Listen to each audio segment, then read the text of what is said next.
భార్యకు విడాకులు ఇచ్చిన తర్వాత ఒక భర్త విడాకులు ఇచ్చిన సంతోషంలో చేసిన పని ఇప్పుడు దేశవ్యాప్తంగా చర్చనీయాంశంగా మారింది.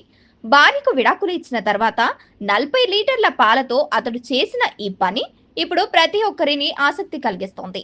అసలు భార్యకు విడాకులు ఎందుకు ఇచ్చారు, విడాకులు ఇచ్చిన తర్వాత పాలతో ఏం చేశారు, ఈ సంఘటన ఎక్కడ జరిగింది వంటి వివరాల్లోకి వెళ్తే, కూతురు భవిష్యత్తును దృష్టిలో పెట్టుకుని మాలిక్ అలీ భార్యను ఏమీ అనలేదు.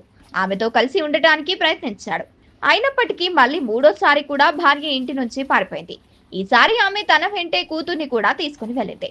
దీంతో తట్టుకోలేకపోయిన అతను తనకు విడాకులు కావాలని కోర్టుకు అప్పీల్ చేసుకున్నాడు. తాజాగా కోర్టు అతనికి విడాకులు మంజూరు చేయడంతో భార్య పీడ విరిగిపోయిందంటూ సంతోషంగా అతడు పాలతో స్నానం చేశాడు. ఏకంగా 40 లీటర్ల పాలతో తెచ్చుకుని పరిస్నానం చేశాడు. ఇక విడాకులు వచ్చిన సందర్భంలో పాలతో స్నానం చేస్తున్న వీడియో ప్రస్తుతం సామాజిక మాధ్యమాల్లో చక్కర్లు కొడుతుంది.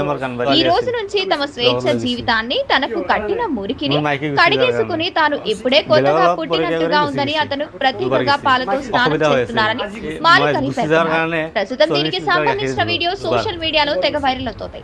ఇక ఈ వీడియో పైన నెటిజన్లు తెగ స్పందిస్తున్నారు.